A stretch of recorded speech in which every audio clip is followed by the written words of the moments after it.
बिचारे परिवाराच्या दुःखामध्ये सहभागी होण्यासाठी निश्चितपणाने भरत महाराज यांनी आपलं प्रवचनरूपी सेवा देऊन माणसाने शेवटचा दिवस गोड कसा करावा आणि त्याच्यासाठी अट्टहास कसा करावा हे या ठिकाणी सांगण्याचा प्रामाणिक प्रयत्न केला। आणि खरोखरच या राज्याचे वनमंत्री ज्यांचं लक्ष सगळ्यांचं लागलं होतं की एकदा तरी भाऊनी इथे यावं, आणि आज ते या ठिकाणी आले आहेत। आणि इथेच नाही तर पिंपळखेडला देखील ते जाणार आहेत। आणि एका मीटिंगमध्ये त्यांनी इतके निर्णय घेतले की आम्हाला इतकं समाधान वाटलं की खरोखरच नेता कसा असावा तो गणेश भाऊ सारखाच असावा। गणेश भाऊ नाईक यांच्या कर्तृत्वाने आज आम्ही भारावून गेलेलो आहोत आणि एक आशा, एक दिशा आपल्याला या ठिकाणी पाहायला मिळते आहे। अनेकांनी प्रयत्न केले परंतु कुणाला जमलं नाही। ते म्हटले मी जेव्हा करून दाखवेल तेव्हाच या ठिकाणी येईल, तसा मी येणार नाही, कारण त्यांना जुन्नर, आंबेगाव, संपूर्ण पुणे जिल्ह्याचे लोक तिथे वाशीमध्ये सगळ्या मार्केटमध्ये कोणताही माणूस त्यांच्याबरोबर नाही असं नाही। संजीव नाईकजी देखील आज या ठिकाणी आहेत। प्रत्येकाच्या सुखदुःखामध्ये ते सहभागी होतात।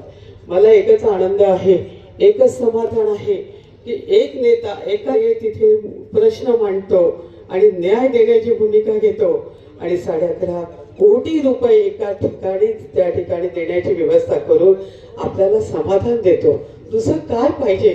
आमचे जीव वाचवण्यासाठी, बिबट्यापासून आम्हाला बाहेर काढण्यासाठी ज्यांनी प्रयत्न केले त्या नेत्यासाठी या ठिकाणी सलाम। खरोखरच आता इथून ते तिकडे जाणार आहेत, पण बिचारे परिवार हा आमच्याशी जुळलेला 30 वर्षापूर्वीचा परिवार आहे। रामभाऊ हे असे व्यक्तिमत्व आहे की त्यांनी त्या ठिकाणी देखील आमची नाळ वाशीशी जोडलेली आहे। त्यामुळे त्या ठिकाणी त्यांच्याशी असला परिचय, आज आमची आई गेली आहे, आमची आई गेली आहे, त्यांची नाही, त्या कुटुंबातली नाही, आमची आई गेली आहे। आणि म्हणून या ठिकाणी जादा न बोलता फक्त एवढंच सांगेन की त्या मातोश्रीला सद्गती प्राप्त व्हावी आणि परमेश्वराला विनंती आहे की निश्चितपणाने त्या आईने कर्तृत्व इतकं केलं की करोना काळामध्ये ज्यांनी आई सांभाळली त्यांना भंडारी साहेब सगळं मिळालं, सगळं प्राप्त झालं। त्यांच्या आयुष्यात काहीच कमी पडणार नाही।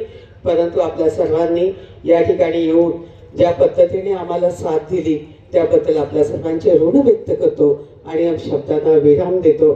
भारतीय जनता पार्टीच्या वतीने या राज्याचे मुख्यमंत्री, उपमुख्यमंत्री आणि पालकमंत्री यांच्या वतीने देखील भावपूर्ण श्रद्धांजली अर्पित करून या ठिकाणी शब्दांना विराम